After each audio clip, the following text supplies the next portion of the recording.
Двухдневный визит Владимира Путина в Татарстан. Главные акценты. Игры будущего. Старт нового международного движения, законодателем МОД, в котором выступают Татарстан и Россия. 105 лет танковому училищу и наши герои на передовой. Люди, явления, события, которые привлекли внимание нашей команды на этой неделе. Здравствуйте, в эфире «7 дней», в студии Ильшат Аминов. Смотрите сегодня. Вы понимали, что легкой прогулки здесь не будет, и нужно выкладываться на все 100. У меня эмоции прям хлещут, адреналин присутствует. Новая реальность, как игры будущего рождают новую вселенную спорта. Сегодня мы гордимся продолжением молодого поколения, молодых офицеров. Двигаемся вперед. У нас других вариантов все равно нет. Мы победим обязательно. Танковое училище, герои России и кто они, герои нашего времени.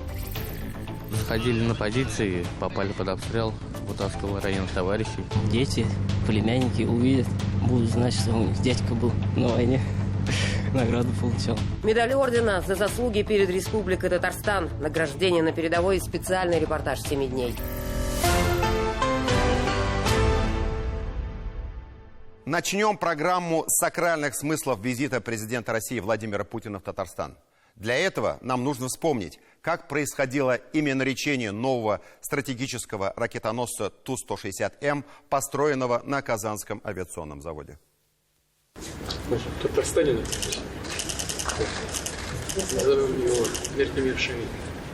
Есть этот новый ракетоносец. Это человек, который много сделал. Ракетоносец этот назовем именем Ментимира Шаймиева. Да, заслуживает, спасибо. Да. Это человек, который много сделал не только для страны, большое спасибо.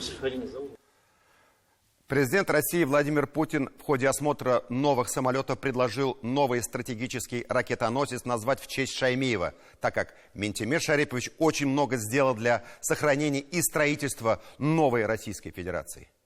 Генеральный директор Объединенной авиастроительной корпорации Юрий Слюсарь добавил очень важный факт. Он сказал, Шаймиев еще и сохранил этот завод. Ментимир Шарипович вместе с командой дал ему вторую жизнь. Знаете, я сам очень хорошо помню эти времена. На каждом совещании у президента Татарстана тогда обсуждались вопросы поддержки КАПО имени Горбунова. От зарплат рабочих до материально-технического снабжения, проектирования новых машин. Ментимир Шарипович лично оббивал пороги московских кабинетов, чтобы сохранить отечественную авиацию, уникальных специалистов. Но тогда среди федеральных чиновников его мало кто понимал и поддерживал, то ли по скудоумию, то ли злонамеренно.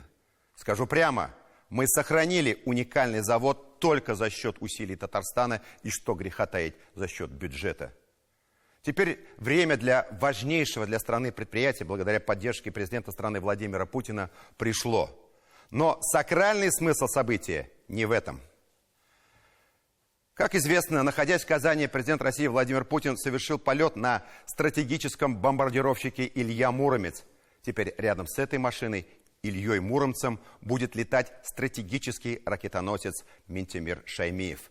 Эти ракетоносцы – часть ядерной триады России, важнейшее оружие стратегического сдерживания.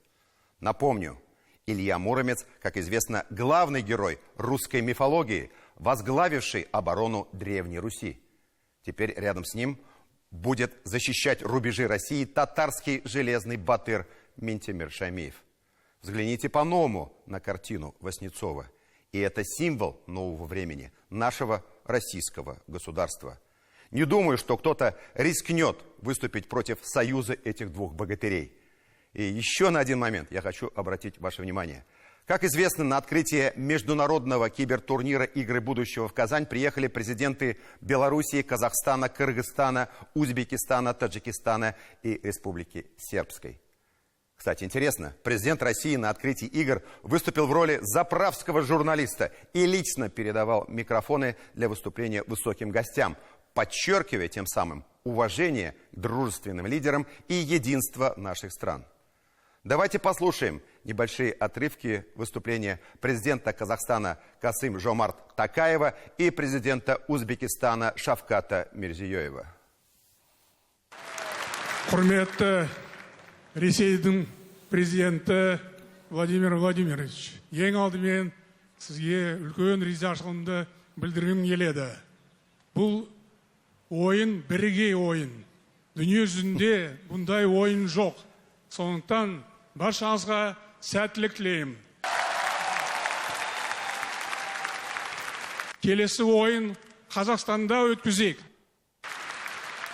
Aziz do'stlar, bugun mana shunday katta anjumanni hurmatli Rossiya prezidenti Putin Vladimir Vladimirovich tashabbusi bilan o'tkazayotgani haqiqatda bu dunyoda bu birinchi va men hamma uchrashuv birinchi mana shu kelajak o'yinlar uchrashuvlarini tabriklayman va Rossiya xalqini ham mana shu katta bayram bilan tabriklayman va bugun Vladimir Vladimirovich aytdi, mana shu Qozonda katta tadbirlar o'tayapti va Qozon xalqini, yoshlarini mana shunday bayram bilan ham alohida tabriklamoqchiman. Va bugun bu musobaqalarda O'zbekiston yoshlari ham qatnashyapti. Ularga ham men omad tilayman va omadlaring hammalaringga yor bo'lsin. Katta rahmat sizlarga. Что я хочу отметить?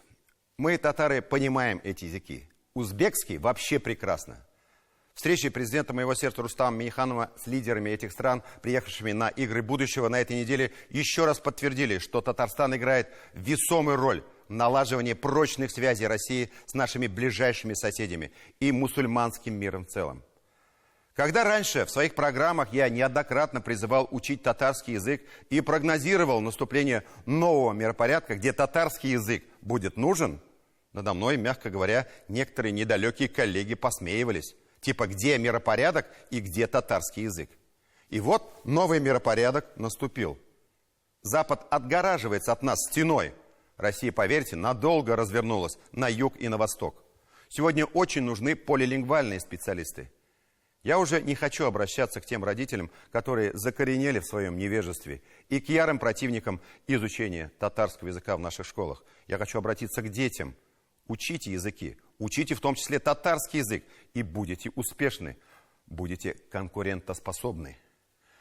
И вот вам пример. На открытии в качестве одного из ведущих на мировых играх будущего выступал воспитанник нашего детского татарского телевизионного канала Шаян ТВ, ныне ведущий ТНВ Иван Остроумов. Он в совершенстве знает и татарский, и английский языки, и поэтому был востребован на мировом уровне. Согласитесь, это здорово. В целом, думаю, не все понимают значение тех событий, которые происходят сегодня в Татарстане. Главное – это провал политики изоляции России со стороны западных стран. И второе, не менее важное.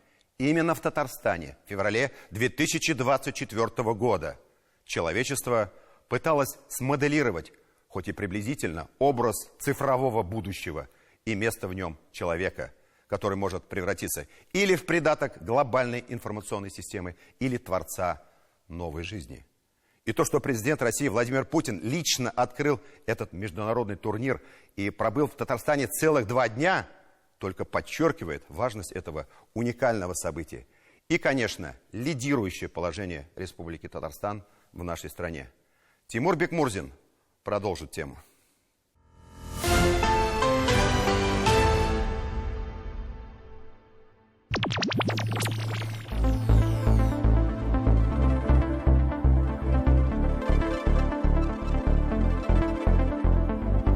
Гостеприимная, потрясающая Казань, великолепный Казань-Экспо и грандиозные игры будущего.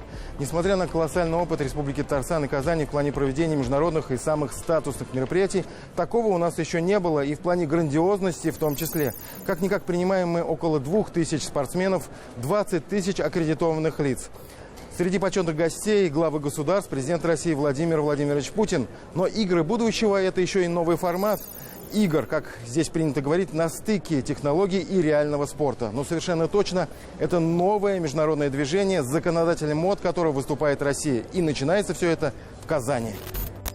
Первый в истории международный фиджитал-турнир «Взгляд в будущее» из Казани. Можно сказать, что организаторы игр – гениальные креативщики из России. С другой стороны, мало придумать новый формат праздника спорта, науки и технологий, как и где его осуществить, чтобы было и красиво, и грандиозно, с олимпийским размахом, и в то же время с национальным колоритом. И тут снова отдаем дань уважения организаторам. Выбор Казани и попадание в десятку. Атмосфера спортивных праздников, она всегда прекрасна, сказочная. встречаются старые добрые друзья. Мы пионеры, мы не закрываемся, мы даем возможность новым течениям реализовываться. Феноменально прилика да се упознам со новым. Это феноменально. Это возможность здесь, в Казани, уже сейчас увидеть что-то новое, наше будущее, которое не за горами. Поэтому мы должны следовать трендам. Я здесь нахожусь по приглашению Российской Федерации и уже посетил здесь в Казани ряд спортивных объектов. Могу заверить, по качеству и доступности для населения им нет равных даже в мире. Я получил огромное удовольствие от их посещения. И скажу еще, что формат игр будущего очень удачный и перспективный. Ну и отдельные слова восхищения и благодарности нашей красавице Казани. Я от Казани в шоке. Каждый год приезжаю в Казанский Уникс, приезжаю на игры. И здесь просто фантастические условия для проведения всей спортивной структуры. Я первый раз в Казани и очень впечатлен и самим городом, его красотой и этим событием. Мы уже побывали в вашем Кремле, очень круто. И везде нас встречают гостеприимные и дружелюбные люди. Казань — это супергород.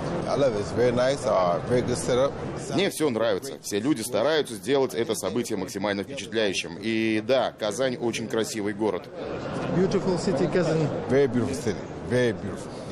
Казань крутой город, современный, спортивный.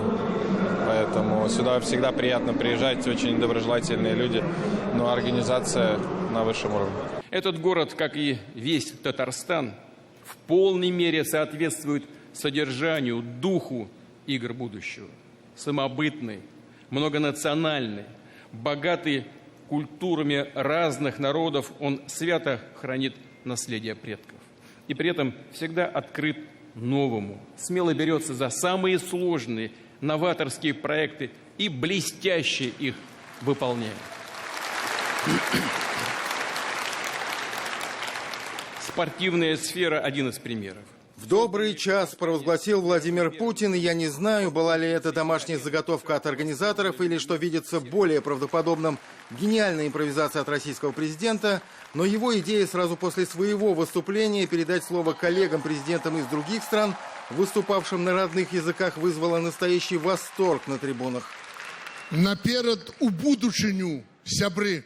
Игры будущего – уникальный по нынешним временам турнир не только из-за своего формата, но и потому, что, как отметил Владимир Путин, он полностью свободен от политической конъюнктуры, любых видов дискриминации и двойных стандартов. Символично, что в Казань приехали участники из более чем 100 стран мира, поэтому, как и на Олимпийских играх, парад участников, даже если его представляют только девушки в национальных костюмах, зрелище хоть и завораживающее, но слегка утомительное.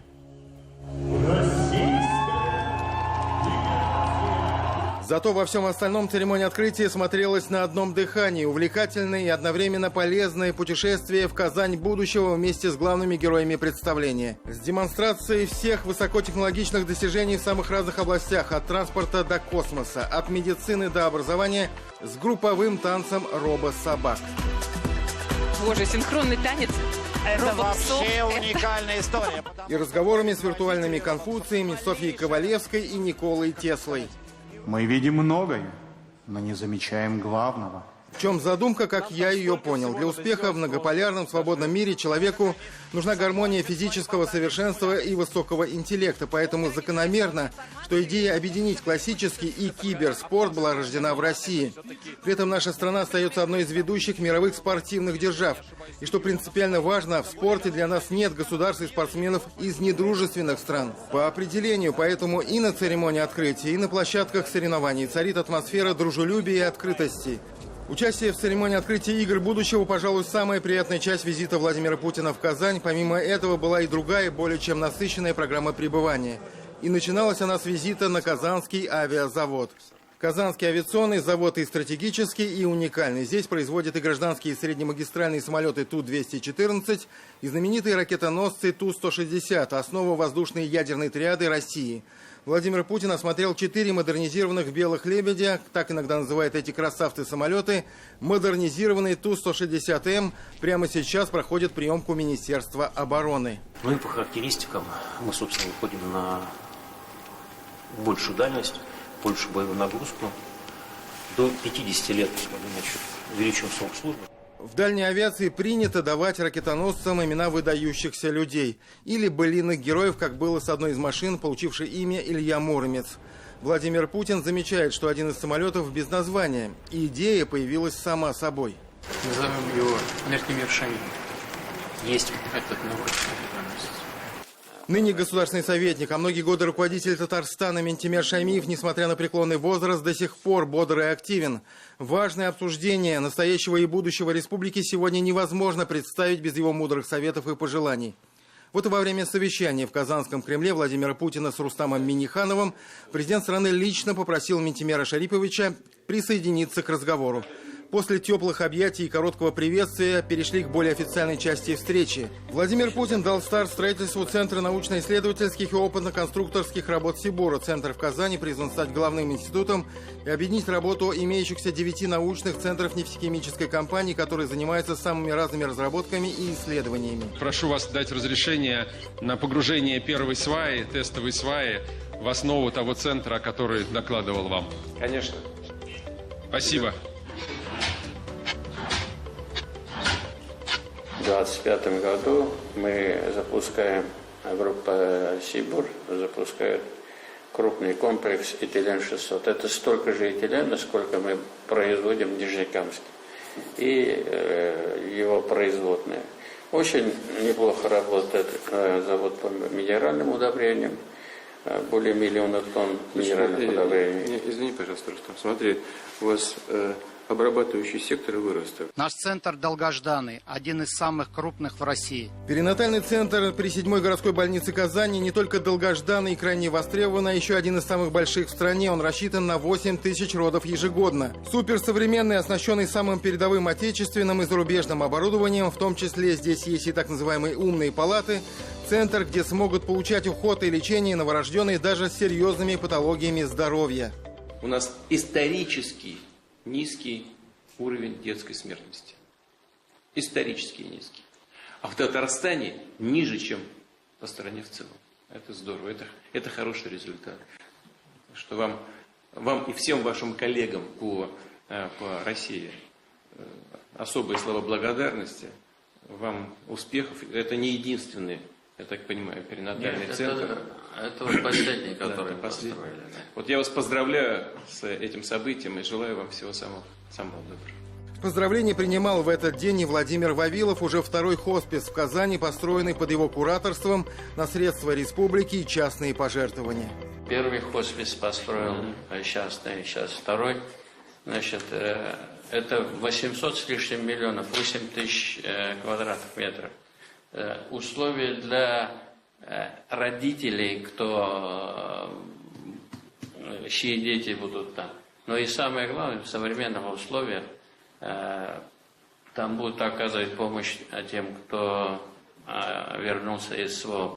Президент поблагодарил Владимира Вавилова за его неравнодушие и подчеркнул, что такое желание помочь людям может идти только от сердца.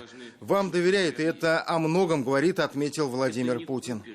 Уважаемый господин президент. В плотных графиках президента России Владимира Путина и раиса Татарстана Рустама Минниханова нашлось место для продуктивных встреч с лидерами стран, посетивших Казань на этой неделе.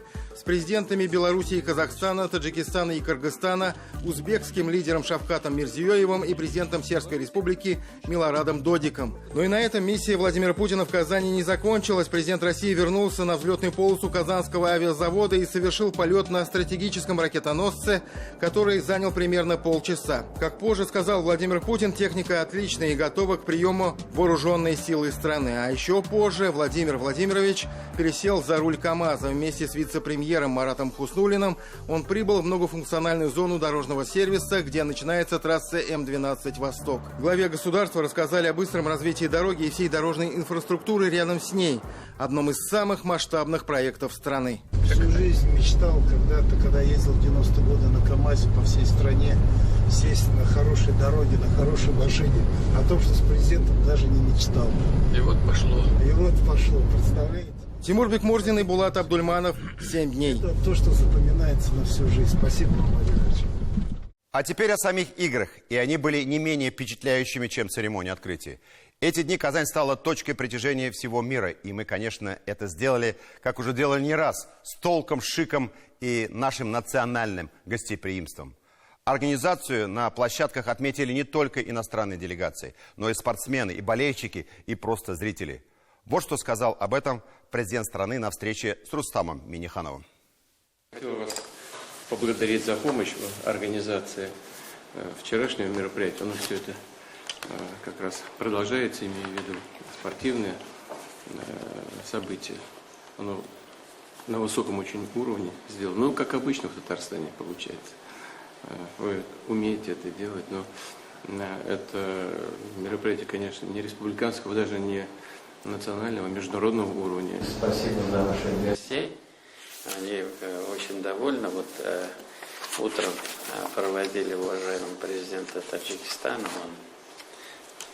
Ты передай, говорит, мой поклон, уважение Владимиру Владимировичу. Очень доволен. А мы хоть Казань показали ему? Ну, немножко. Но очень детально по всем вопросам проработали. Организаторы предложили зрителям смотреть трансляцию с дополненной реальностью. Так ярче и интереснее. Все-таки фиджитал спорт – это сочетание виртуального с реальным. Но увидеть соревнования мог каждый. И поверьте мне, это было не менее интересно. Не просто шоу, но и настоящий спорт с присущим только ему натянутым нервом. Хоккей, футбол, баскетбол, которые не оставляют равнодушным никого, теперь дополнились современными технологиями и цифровой средой. Можно по-разному к этому относиться. И не все, я знаю, приняли новый формат фиджитал-игр. Но это наше будущее, это неизбежность. А я передаю слово нашему корреспонденту Диляре Юсуповой. Ну что ж, друзья, новая реальность почти близко, и мы на шаг впереди. А ты кто? Я — это ты в другой новой реальности. Ты там не нужна. Ну что же, Диляра Юсупова из новой реальности, которая наступает неотвратимо, продолжит тему.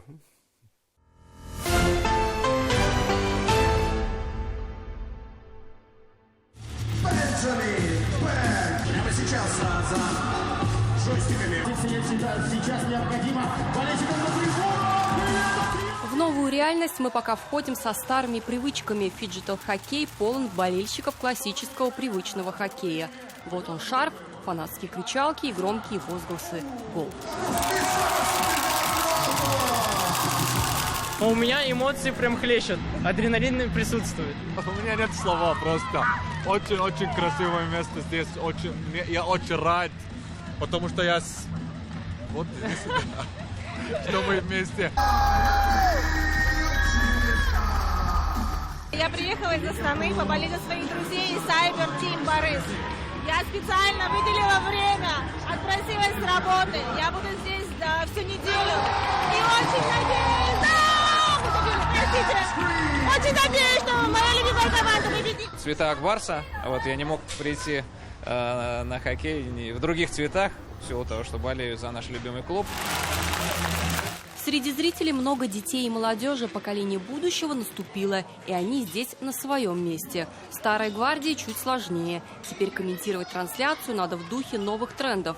Конечно, не электронным голосом, но знания в виртуальных играх пришлось подтянуть. Это очень круто, это кардинально другое. То есть нужно комментировать и гейм-часть, виртуальную часть. Нужно понимать, как игроки взаимодействуют с приставкой, чтобы своих персонажей расставлять по площадке.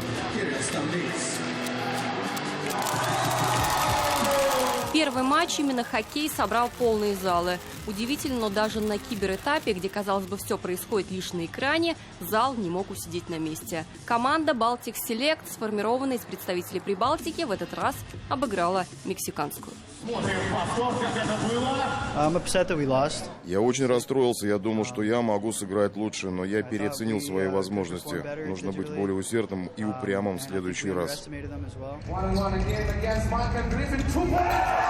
На арене фиджитал баскетбол – смесь виртуального с реальной игрой. Арена чуть меньше, чем обычно. Это одно из правил физического этапа, который усложняет привычную игру. Горячий матч России против США – борьба принципиальная, с ноткой политики. Кулачки держат даже советских Рюша. И не зря. С небольшим отрывом наши вырывают победу у американцев. Мы понимали, что легкой прогулки здесь не будет, и нужно выкладываться на все 100. Побеждает не тот, кто больше умеет, а тот, кто больше этого хочет. Мы этого хотели явно больше. Соперники такого не ожидали. Это видно по окончании матча. В одиночестве они обсуждают прошедшую игру. Что это было? Это был баскетбол. Традиционная американская игра, отыгранная по-русски. Основным препятствием было то, что мы не совсем ориентировались в правилах. Из-за этого мы пропустили несколько ударов. Вы не боялись приезжать в Россию, учитывая недружественные отношения с США? Нет, я чувствовал, что это возможность для меня, для развития. Я надеюсь, что я приеду еще. А это уже наши друзья, команда из Сербии. Они не то что не боятся России, готовы возвращаться сюда вновь и вновь. Я люблю Russia, я люблю Казан people. Very friendly, I must say that... Я должен сказать, что это настоящий исторический момент во всем мире, и я думаю, что это событие может привести к сближению с Россией всех. В выставочных павильонах Казань-Экспо тоже жарко. Новая реальность наступает на пятки. Робот-собака ведет себя как настоящая, встает на задние лапы и падает навзничь. Чуть дальше макет целого государства и знание, как сделать так, чтобы защитить страну от атаки хакеров. Здесь вот у нас буквально маленький кусочек, это 3 отрасли. Один это развлечение в городском парке, второй это финансовая сфера. Ну, например, условно, здесь риски, которые могут реализоваться, например, если хакерам удастся перехватить контроль над колесом обозрения, то просто, оно возьмет и остановится. Я самая быстрая. Мой персонаж медик. Я умею кидать гранаты. Я жрица и тоже медик. Все, что нужно знать о фиджитал-спорте, если вы никогда не были с ним знакомы. Прообразы виртуальных игр разгуливают по площадкам. Традиционные стрелялки в компетенции Warface для людей нашего среднего возраста откидывают нас назад в прошлое, где были те самые заветные приставки. Сегодня все гораздо проще, что мы и проверили. Вот эти все кнопки, это удары. Можете прям вот так вот, кулаком. А прыгать я могу? А, вот я прыгаю.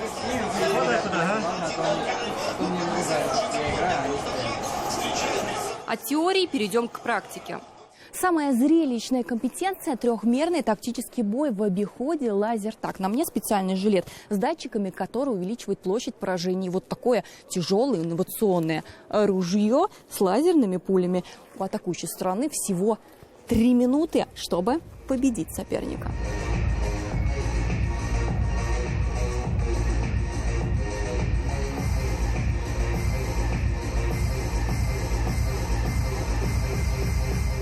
Обязательно нужно цифровое пламя устанавливать только в эту зону. И здесь надо нажать комбинацию цифр от 1, 2, 3, 4 и выстрелить. Помимо соперников, ты должен дезактивировать так называемую бомбу. С виду это кажется очень просто, но всего за пару минут устаешь и бежать, и нести оружие. Еще ярче это выглядит изнутри. Настоящий бой не на жизнь, а на смерть, хоть и в виртуальном смысле. В этом групповом этапе команда Янг проиграла команде без понтов. Я должен прийти сейчас пацанов подготовить к тому, что это не конец, нам нужно выиграть еще 2 игры. Выиграем, пройдем. Мы можем спокойно выиграть этот весь турнир. Просто команда без понтов абсолютно очень сильная команда. Когда у меня брали интервью в самый первый раз, я сказал, что из нашей группы они точно выйдут. Они и выйдут. Я уже 10 лет в этом, и для меня это первый лан такой с фиджитал частью. Для меня это что-то новое, глоток свежего воздуха, поэтому вообще супер-мега классно. Самое интересное противостояние, впрочем, еще впереди. На наших глазах рождается новый спорт, спорт будущего. Заменит ли это цифровая реальность реального человека, мы сможем наблюдать впереди. Но то, что это впереди, будет новым, не похожим ни на что прежнее. Это уж точно. Диляра Юсупова, Роман Безменов, Андрей Ключников, 7 дней.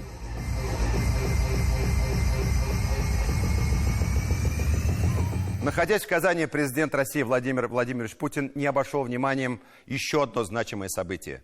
Свой 105-летний юбилей отметила Казанское высшее танковое командное краснознаменное ордена Жукова училище. Президент поздравил коллектив учебного заведения со столь значимым событием и оценил вклад его воспитанников в дело победы на полях сражений специальной военной операции. В ходе СВО уже 23 воспитанника этого учебного заведения были награждены званием Героя России. Среди них и наши татарстанцы Дамир Исламов и Дамир Гелимханов, пожертвовавшие собой в поединке с 5 танками, но уничтожившие 4 из них. Раиль Габдрахманов и Иван Дадосов своей офицерской грамотностью и смелостью обеспечившие возможность для успешных наступательных действий фронта. Ну и, конечно, Расим Баксиков, командир легендарного экипажа танка «Алеша», опровергнувший прошлым летом поговорку о том, что один в поле не воин. Владимир Владимирович особо отметил, что ему приятно поздравлять училище в преддверии Дня защитника Отечества, Дня настоящих мужчин. Уже на следующий день, 23 февраля, раис республики Рустам Минниханов поздравлял на торжественной встрече в БКЗ имени Сайдашева ветеранов Великой Отечественной войны, боевых действий, участников СВО. Он наградил медалями наших новых героев и поблагодарил за их отвагу и возможность гордиться ими. О настоящих патриотах Ленар Валиулов.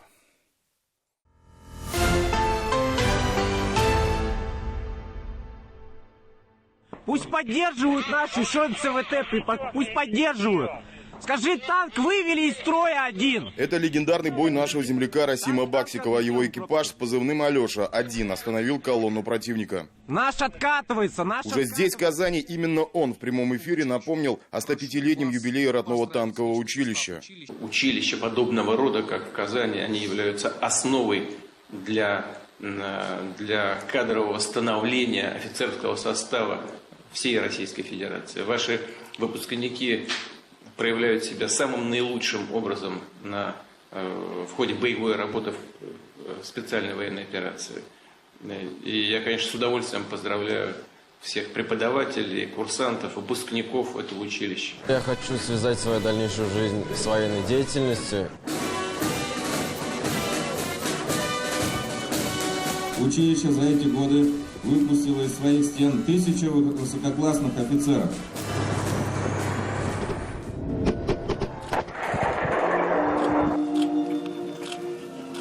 Знаменательная дата на территории училища и в истории Казани.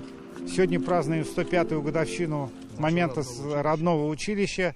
Будем так, мы выпускники 1979 года 2-го батальона. Поздравляем весь личный состав, геройский состав училища с этой знаменательной датой. Пожелания здоровья, успехов, всего светлого, доброго.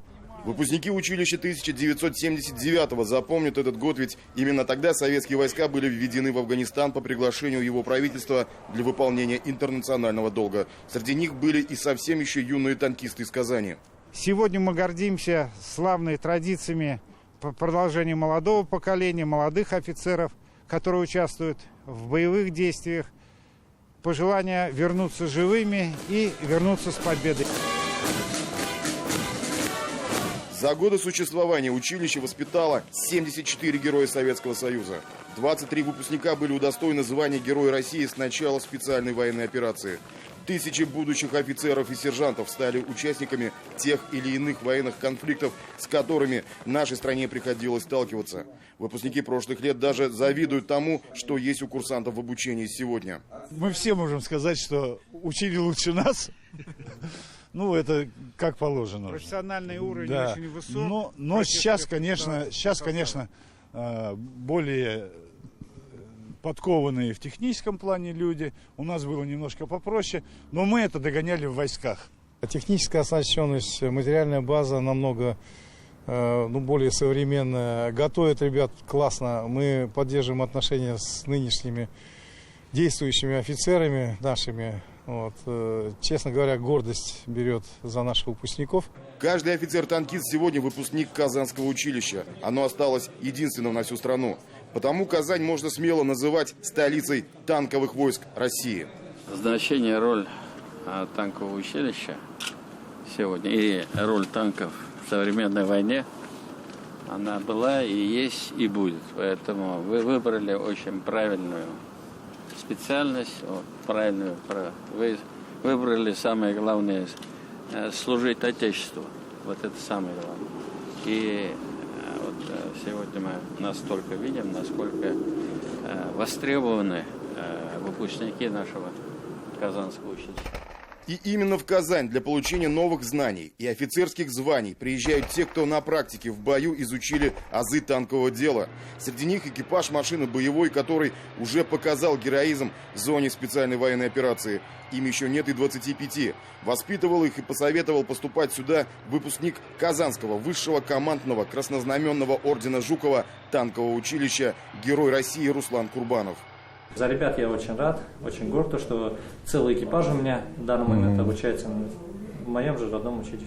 Танкист всегда подвержен опасности. И если танк вышел на позиции, он должен дойти до конца своей боевой задачи. И трудность состоит в том, что ему, находясь в экипаже, нужно быть твердым, сильным, мужественным и до конца выполнить свой долг и свою задачу. Подполковник Люкшин Игорь Юрьевич. День защитника Отечества на таком уровне первый раз присутствую. И я скажу, что это большая честь за меня. Я очень обрадован и удовлетворен. От всего сердца хотел бы поблагодарить Республику Татарстан, Раиса Республики Татарстан за то внимание, которое нам уделили. Я считаю, что без Республики Татарстан мы недостаточно эффективно бы действовали. Очень большая помощь народу, очень большая помощь правительству. Воюем, двигаемся вперед. У нас других вариантов все равно нет. Мы победим обязательно, двигаемся. Ребята двигаются, сегодня двигаются наши. Им большой-большой удачи. Всем нам большой удачи. В День защитника Отечества героев чествовали на высшем уровне. С ними рядом, конечно же, их надежный тыл. Те, кто ждет их дома. Это гордость. Я им горжусь. Конечно, переживаешь, но гордость все-таки свое берет. Я его люблю, и дай Бог, что скоро все это закончится. Пример тысячи наших героев, выполняющих свой долг, влияет на выбор своего будущего у подрастающего поколения. В танковом училище мы встретили ребят, потенциальных курсантов. Я хочу связать свою дальнейшую жизнь с военной деятельностью и отдать долг Родине, будучи офицером военного училища танкового. Вообще история начинается с Донбасса. Я вот в сентябре ездил в Донбасс в качестве волонтера. Получается, от молодой гвардии «Единой России». Потом, получается, вот недавно я встретил Героя России, Расима Расчедовича. Вот, он прям меня наставлял. И вот я здесь. В будущем я хочу стать заместителем министра обороны. Когда у страны есть прошлое, о котором помнят и чтят, когда есть история, прошитая золотыми нитями побед, и когда есть будущее в виде наших героев, на которых мы должны равнять нашу молодежь, а это наша с вами опора, государство будет жить. У народа будут стены, крепкие и надежные, через которые врагу не пробраться на чужую территорию. А стены строятся патриотами. Ленар Валиулов, Роман Безменов, Андрей Ключников. 7 дней. Государственный советник Татарстана, герой труда Российской Федерации Минтимир Шаймиев, являющийся доверенным лицом кандидата на пост президента России, действующего главы государства Владимира Путина, обратился на этой неделе к жителям республики с видеопоздравлением по случаю Дня защитника Отечества. Уважаемые татарстанцы, День защитника Отечества имеет особое значение для нашей страны. Российская Федерация – самая большая в мире по пространству и самая богатая по потенциалу страна. Во все времена, поэтому она обязана защищать свой суверенитет. Мы не имеем права быть слабыми. И сегодня, в ответ на попытки недружественных стран уничтожить Россию, народ сплотился вокруг действующего президента. Владимир Владимирович Путин говорил, что сегодня при защите наших интересов людей, культуры, языка, территории, весь народ является защитником Отечества. Я с ним полностью согласен. Каждый из нас на своем месте может и должен сохранить, развивать и приумножить все то, что дорого нам всем. Это наши традиционные ценности и наше единство. От всей души поздравляю с Днем защитника Отечества сильных, мужественных людей, для которых свобода и безопасность, мир и покой нашей Родины являются священными. Светлая память всем тем, кто исполнил свой долг перед Отечеством ценой своей жизни. Сил и здоровья тем, кто сейчас отстаивает наши рубежи на боевом посту. Мы продолжим нашу программу через пару минут. Смотрите далее.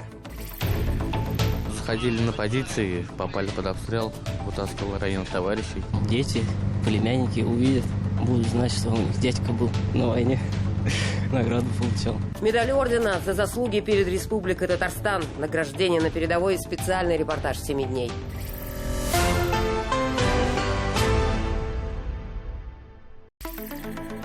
Рустам Минниханов в Москве участвовал на пленарном заседании форума национальных достижений «Энергетика». Оно прошло на ВДНХ на площадке выставки «Россия». Раис республики рассказал о достижениях Татарстана в области нефтехимии.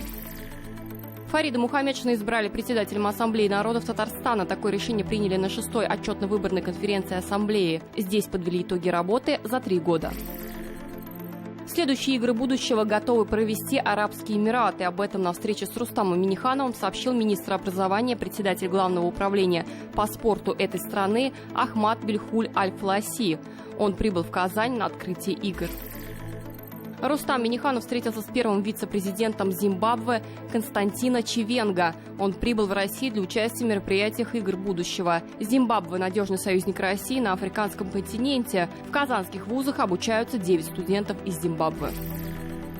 Рустам Минниханов встретился с чрезвычайным и полномочным послом Филиппин в России Игорем Гарлитом Байлейном. Это его первый визит в Казань. Филиппинская делегация прибыла для участия в играх будущего. Гость отметил масштабность церемонии открытия и присущее Татарстану национальное гостеприимство. Снежная зима, риски для озимых, о состоянии культур, которые в республике занимают 550 тысяч гектаров, доложили на совещании в Доме правительства. Его провел премьер Алексей Песошин. Как отметили в Минсельхозе, высота снежного покрова местами достигает 120 сантиметров. Температура почвы на глубине около 0 градусов.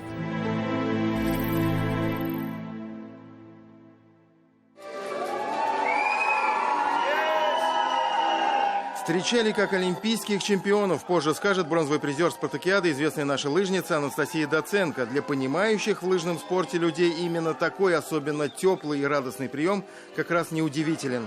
Сборная команда Татарстана, хотя и одна из сильнейших в России, на всероссийской спартакиаде по зимним видам спорта в Тюмени сотворила маленькое чудо. Одержала, можно сказать, историческую победу. В эстафетной гонке наши девушки в невероятной и упорной борьбе завоевали бронзу. Сергей Ардашев принес 2 серебра в спринте и в гонке на 50 километров. И 1 бронзу в командном спринте вместе с Иваном Горбановым. Еще 2 бронзы на счету наших героических девушек Дарьи Непряевой и Анастасии Доценко. Мы принесли медаль в такой день, когда приехали наши болельщики, наши фанаты. Мы не могли подвести, оставить команду без медали. И вот он, исторический, такой долгожданный золотой успех. В эстафете у мужчин команда Татарстана выигрывает победу, опередив ближайшего соперника всего на 0,1 секунды. Имена национальных героев: Андрей Ларьков, Сергей Ардашев, Антон Тимошов и Иван Горбанов. И последний подъем. И он идет третьим, и тут мы там все кричим, уже, значит, голос сорвали, и все абсолютно. И он на этом подъеме обгоняет, значит, Тюмень и Коми, это законодатели лыжегонок. И он врывается буквально на 4 метра, и сохраняя вот эти 4 метра, и на финише он выигрывает 0,1 долю секунды, и становимся мы чемпионами золотыми. Стоит отметить, что свидетелями этой исторической победы стали многочисленные болельщики из Татарстана, которые приехали в морозную Тюмень, чтобы поддержать наших ребят. Спасибо всем, значит, спонсорам, которые сегодня, конечно, хотелось бы поздравить и нашего Раиса Рустама Нургалеевича за поддержку, за огромную поддержку. Рустам Нургалеевич, огромное спасибо. Сигазур Рахмат. Мы продолжаем программу «7 дней». Предвыборная гонка претендентов на высший государственный пост стартовала на этой неделе. Кандидаты отправились в большой тур по стране. Татьяна Тимошенко приоткрыла двери избирательных штабов и узнала, на какую стратегию делают ставку представители разных политических сил страны.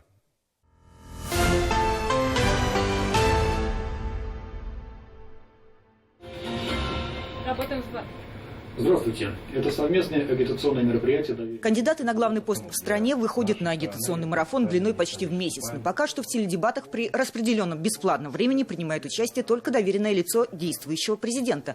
Штабы от представителей партий на разгоночной полосе. Сагитировать надо людей на то, чтобы они пошли. И современные выборы вернули то, что мы помним, наверное, по самым ранним постсоветским временам, вот, когда избирательные комиссии ходили по домам, вот, и, соответственно, извещали избирателей о том, что они должны выполнить гражданский долг. Тогда еще не было, напоминаю, да, трехдневного голосования. Оно пришло в связи с эпидемией ковида. И вот, соответственно, сейчас идет этот период, когда агитируют самих людей прийти. Я думаю, что в данной кампании это очень существенный момент. В региональных штабах кандидатов своя работа. Пока идет обратный отчет до даты голосования, в штабе Владимира Путина, идущего на выборы как самовыдвиженец, волонтеры и студенты изучают основы создания и управления дронами, как одно из перспективных развитий технологий в разных сферах экономики. На доске автографы политиков, вот Шаймиев, Миниханов, герой Баксиков, механик-водитель уже легендарного танка Алеши, спортсменов, Зарипов, общественных деятелей Владимир Вавилов. Агитационный период позволяет уже более широкое общение с населением. Поэтому предполагаем, что доверенные лица начнут активно выезжать в муниципальное образование нашей республики для проведения встреч с населением, с трудовыми коллективами. Коммунисты в эту кампанию ставку делают на опыт. Кандидат Николай Харитонов, опытный политик, боролся за пост президента в 2004 году и тогда занял второе место, набрав более 13% голосов. На предыдущих выборах президента страны кандидат от КПРФ по результатам подсчета голосов республики занял второе место, набрав 9%. Ленин так в окошко смотрит. С каким взглядом, с каким настроением? Понимаете, есть такое выражение фильма «Весна на Заречной улице». И на нашей улице, Политической улице, будет праздник. Десятки томов и портреты. У Ленина на шелкографии почти китайский разрез глаз. У нас есть программа, 22 пункта. У нас есть уже готовые законопроекты. Даже Конституция обновленного союзного государства. Избирательный кодекс, это самое закон о образовании, закон о медицине и так далее. Четкую партийную линию выдерживают и в ЛДПР. Эти кепки, они для жизни или они для опроса? Для жизни, для жизни. Для опроса у нас есть шапочки специальные, да, а это для жизни. Ну вот видите, какое наследие оставил Жириновский, да, даже в моде, да. Не стесняясь ничего. И галстук фиолетовый, это тоже, наверное, отголоски, да? Да. Потому что ЛДПР это партия ярких людей, красочных людей и настоящих людей. Члены партии обрабатывают опросники, выясняя, что же волнует жителей городов Татарстана. Ежедневно на улицах работает до 30 волонтеров. Уже собрали около 4000 анкет. Наша агитационная кампания основана на опросах «Скажи Слуцкому правду». То есть люди, наши активисты молодежного крыла выходят к народу и, соответственно, спрашивают по вопросу там, возраст, проблемы региона. И относительно этих проблем выстраивается как бы предвыборная кампания. Выборы 2018 года вывели тогдашнего претендента Владимира Жириновского в республике на 3-е место. Он смог забрать тогда 3 голоса из 100. Борьбу за голоса новый лидер партии, впервые принимающий участие в кампании, доверил молодым, самому юному волонтеру 14 лет. Новые люди пока что только находят общий язык с татарстанцами. И здесь тоже ставку делают на молодежь. Внутрипартийная дисциплина на короткой дистанции. У Влада большой опыт работы. Вот вы так легко сказали «у Влада», то есть не по имени-отчеству. У вас принято так, у новых людей? У нас, у новых людей, да, мы все на «ты», и мы открыты, и Владислав мой друг. На выборах в Государственную Думу 3 года назад, когда партия заявила о себе, в республике их поддержали чуть больше 1% голосовавших. Агитацию начали очень смело, очень ярко. Большая баннерная кампания на сегодняшний день действует, да, и очень много агитматериала пришло, большой актив у нас. В программах кандидатов векторы развития противоположные от национализации до приватизации, от поступательного развития до глобальной перестройки системы распределения бюджетов. Кандидаты, в общем-то, традиционного политического спектра, они представляют различные политические партии, так получилось. Исключительно самовыдвиженцем выступил действующий президент. Вот, хотя мы знаем, что его поддержала «Справедливая Россия», мы знаем, что подписи собирала «Единая Россия», ОНФ. Это повестка завтрашнего дня. Вот. В основном она не конфликтная, не скандальная. Вот, может быть, этим она избирателя никогда не привлечет, но это вещи, что мы должны сделать в ближайшие годы. Всероссийский центр общественного мнения опубликовал опрос. Если бы выборы президента состоялись в ближайшее воскресенье, то за кого из следующих кандидатов вы бы, скорее всего, проголосовали?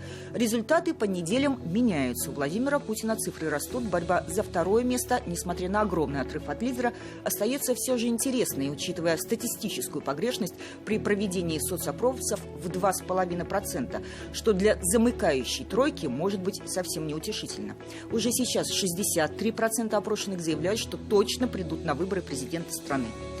2 928 200 бюллетеней напечатают в Татарстане. До 15 марта агиткампания будет продолжена, в том числе представители кандидатов должны сойтись и на теледебатах, где и должны озвучить свои программы. Главное, чтобы было что сказать. Татьяна Тимошенко, Булат Абдульманов, Александр Лобанов, Андрей Кузьмин. 7 дней. В среду, 28 февраля, на нашем канале выйдет программа «7 дней плюс» с участием государственного советника Республики Татарстан, Героя труда Российской Федерации Ментимира Шаймиева. И вот что он, в частности, сказал. С тех пор, как началась специальная военная операция, которую ведет наша страна, мы много раз убеждались в том, что единство наших народов – это та главная, могущественная сила, которая приведет нас к победе. Но так называемый коллективный Запад все время пытается, разобщить наше общество. В первую очередь путем разжигания межнациональной и межконфессиональной вражды. На ваш взгляд, какие шаги необходимо предпринять, чтобы избежать таких конфликтов? Для того, чтобы не допускать межнациональных конфликтов и не поддаваться чуждым влияниям, надо жить, я бы сказал, как у нас в Татарстане.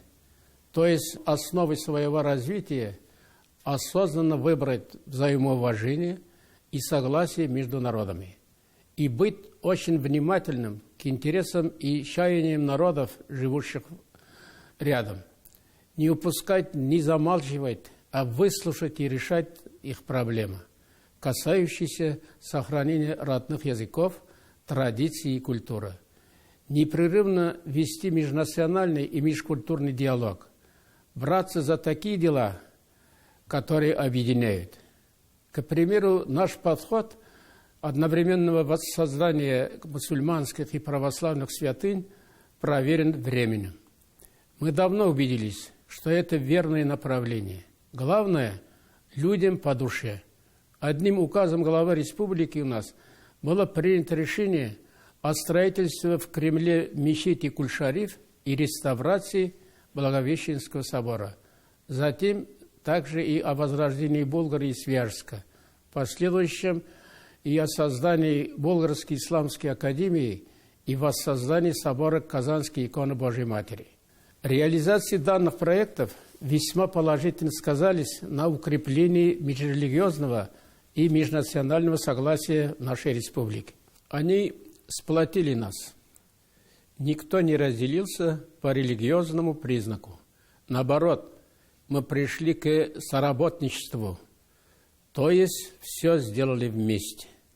К слову, когда инициативой создания Болгарской исламской академии выступили крупнейшие централизованные мусульманские религиозные организации страны, их поддержал президент Российской Федерации Владимир Владимирович Путин. Именно он определил Болгар местом создания первой в России исламской академии.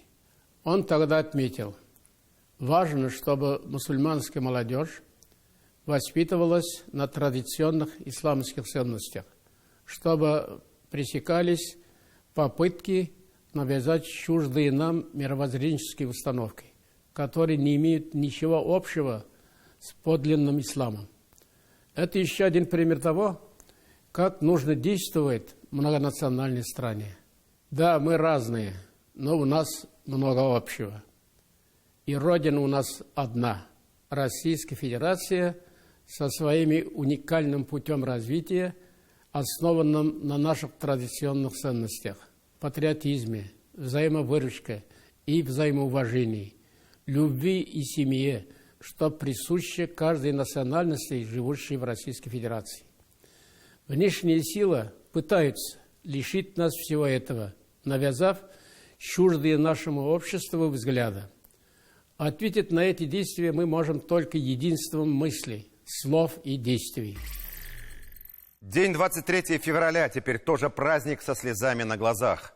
Когда на торжестве, посвященном Дню защитника Отечества в Государственном большом концертном зале имени Сайдашева, раис Татарстана Рустам Минниханов вручил орден мужества, которым посмертно награжден участник СВО, рядовой Айнур Салманович Шарафиев, его жене Гульчачак Мударисовне Шарафиевой, у людей в зале были слезы.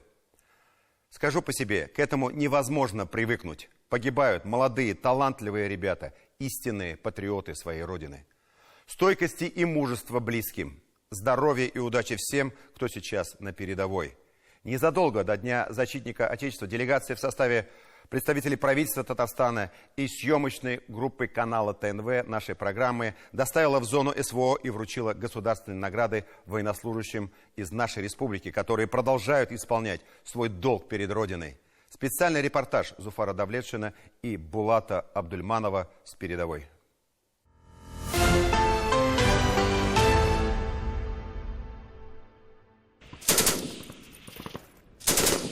Даже когда подразделение выводится с линии боевого соприкосновения, боевая подготовка продолжается. Специальные полигоны оборудованы, чтобы ребята тренировались каждый день.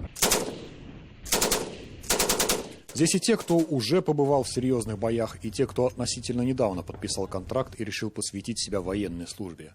Одни, чтобы совершенствовать боевые навыки, другие, чтобы наработать их, почувствовать оружие и плечо товарищей, от которых в дальнейшем тоже будет зависеть жизнь и здоровье.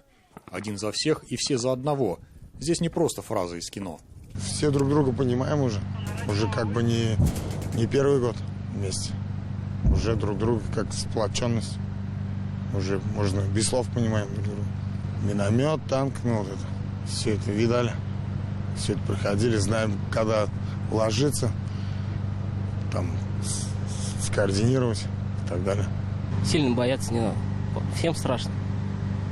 Но со страхом надо совладать, чтобы не впадать в панику. Вот. А остальное все уже на месте приобретется. И навыки, и умения. Первый бой самый страшный был. Дальше уже проще. Первые обстрелы тоже страшно было. Сейчас уже как-то проще на это смотришь. Ко всему привыкаешь. На полигоне отрабатываются практически все навыки, которые могут пригодиться военнослужащему мотострелкового полка, проще говоря, пехотинцу. Атаковать и управлять беспилотными летательными аппаратами, метко стрелять изо всех видов стрелкового оружия, включая различные виды гранатометов. Рядом работают саперы. Словом, именно тот случай, когда в бою должно стать легче после тяжелого учения. Полк был сформирован в Татарстане из мобилизованных. Находился на Купянском, Сватовском направлении. Сейчас отведен немножечко в тыловую зону, чтобы набраться сил и отправиться с новыми силами в новый бой. Побывали в отпуске, кто-то не один раз. О проблемах с продовольствием или одеждой ни от кого жалоб не слышали. Вот, к примеру, подвезли новую форму. И это не считая помощи, которую оказывает Татарстан. Хотел бы, конечно, поблагодарить весь Кукмар, в частности. Ну, в целом, конечно, Татарстан, в частности, Кукмар, своих земляков, всех друзей, товарищей. В Кукмарском районе есть такая деревня Арбаш-Уркуш. Хотел бы им, жителям, передать большие слова благодарности за гуманитарную помощь, за теплоту и добро, которое они сюда отправляют, мы все получаем. Спасибо большое им. Вот хочу тоже передать привет всем кавицам, всем друзьям, родителям. Здесь, конечно, не до праздников, хотя День защитника Отечества многими уже воспринимается по-другому. Не просто как мужской день, а именно как День защитника. Здесь многое начинается восприниматься по-другому, и многое останется в памяти так, что и время не сотрет. Все запоминается, ничего не забывается. Ничего не забывается. Сейчас друзей больше и больше, как говорится. Мы все из Татарстана, пацаны. Мужики, пацаны. Так-то дружно живем. Да сейчас уже как бы все это пережито. Это сейчас даже не вспомнишь, это все обыденно стало. Ну, сначала было страшно, потом уже как-то привычно. Жить хочется по-другому уже. Я не знаю, как это объяснить. Просто хочется все успевать. Успеть все хочется. Что не сделал, что сделал. Отца, мать увидеть, жену. Конечно, много все поменялось, все переосмыслил. Понял, Вообще вот раньше как бы не понимал, зачем эта война, а сейчас уже понимаю, отношусь уж как по-другому. Чтобы не допустить фашизма, как вот воевали наши деды, так же и мы продолжаем. И надеюсь, мы это закончим все. Чтобы больше и не было никогда. Это честь, это как даже честь, как вам сказать, гордость какая-то все равно. Отношение уже другое все равно. Чувствуешь даже себя по-другому, поувереннее. Указ Раиса Республики Татарстан. Многие награждены неоднократно. И на этот раз государственные награды приехали с малой родины. Медали ордена за заслуги перед Республикой Татарстан. Кто-то получит их позже, вернувшись из госпиталя. За кого-то получат родные. А здесь есть несколько минут, чтобы полюбоваться новой наградой, чтобы потом спрятать ее до лучших времен или отправить домой. Вместе с медалями в этот раз нашим землякам мы привезли и сборник стихов Рената Хариса, посвященных Донбассу, и письма с рисунками от учеников 146-го Казанского лицея. Здесь любая весточка с малой родины ценна. Республика Татарстан первая, а государственная вторая. За боевое отличие. Геройский крест 4-й степени. За что? За работу, за хорошую работу. Когда заходили на позиции, попали под обстрел, вытаскивал раненых товарищей. И вот за это наградили орденом за отвагу. Первую награду получаю. До этого не было. Надеюсь, домой вернемся. Поставлю в рамочку. Дети, племянники увидят. Будут знать, что у них дядька был на войне. Награду получал. Не зря ходил. Будут потом рассказывать детям о том, что видели, что пережили, ради того, чтобы у страны было уверенное будущее. Сильным руководителем наших командующий как бы делает свое дело, как бы не жалуемся. А мы с своей стороны приближаем победу, хотим уже вот поскорее победить и вернуться домой к своим родным, близким. Ну, победа не за горами. Он как начал свою политику становления нашей Российской Федерации, так вроде в верном направлении идет. Думаю, Россия двигается, в хорошем, правильном направлении. Что Россия, что Татарстан. Слова благодарности за вашу службу, за вашу работу боевую, воинский труд, который всегда нелегок, который связан с грязью, который связан, соответственно, с недосыпанием, иногда с недоеданием, иногда, соответственно, с постоянно преследующим вас страхом, с которым нужно уметь бороться все равно и побеждать. Поэтому спасибо вам за вашу работу большое. От себя и от всего Татарстана. Хочу передать привет своим родителям, жене своей, детям своим. Аллах беса, дай Бог вернемся. Все будет хорошо. Маме, папе привет передаю, по сестрам своим, племянникам. Привет всем родным, кто меня узнал. Всем спасибо, что за нас волнуетесь. Скоро приедем, дай Бог. Победа будет за нами, без Булдыравыз. Зуфар Давлетшин, Булат Абдульманов. 7 дней. Луганская Народная Республика. На этом у нас все. Всем наилучшие пожелания. Встретимся через неделю. До свидания.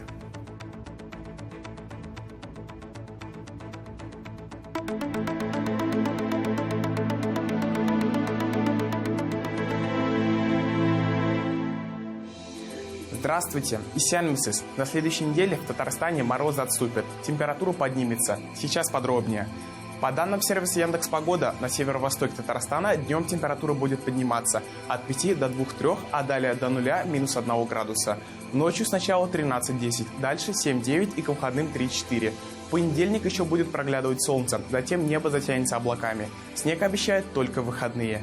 Похожая картина и на юго-востоке. В начале недели 7 градусов мороза, затем 2-4, в выходные 0, минус 1. Ночью 16-13, затем около 8 и в воскресенье минус 4.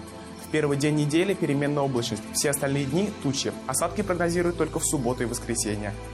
В центре республики ожидается солнечный понедельник, затем будет пасмурно, но снег пойдет лишь к выходным. Что касается температуры, то она здесь на пару градусов выше. В начале недели 6-4, затем около 1 градуса мороза. Ночью температура будет подниматься в течение недели от 16 до 3 градусов ниже 0. На юго-западе Татарстана температура будет еще выше, 5 градусов в понедельник, дальше около 0. В пятницу и вовсе по прогнозам будет плюс 2 градуса. Ночью увеличение показателей от 14 до 3 градусов мороза. Почти все 7 дней облачно, снег обещают в выходные. Повышение температуры прогнозируют и на северо-западе республики, и в столице Татарстана. Сначала -4, затем около нуля, в пятницу +1. Температура ночью от 8-10 градусов до 2-4. Всю неделю будет пасмурно, осадки только в выходные. Это все о погоде на предстоящие 7 дней. Берегите себя, хорошего вам настроения, всего доброго.